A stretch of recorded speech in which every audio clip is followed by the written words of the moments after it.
takeoff of 5 Rafale jets that are flying to India today.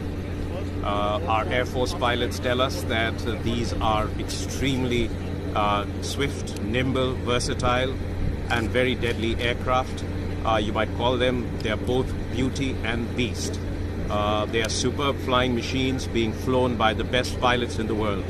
We'd like to thank Dassault for delivering the aircraft on time, the French Air Force and the French government for all the support they've provided. This is going to add a great deal of strength to our air power and defense preparedness, but it is also a powerful symbol of the strategic partnership between India and France. So our pilots I've just spoken to them, they are very excited.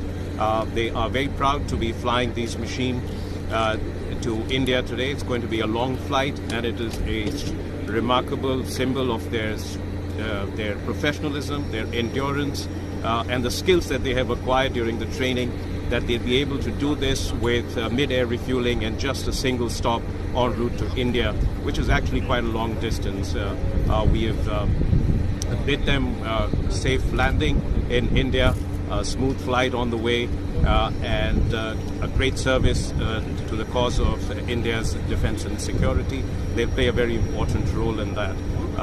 So we look forward to seeing their induction in India in the next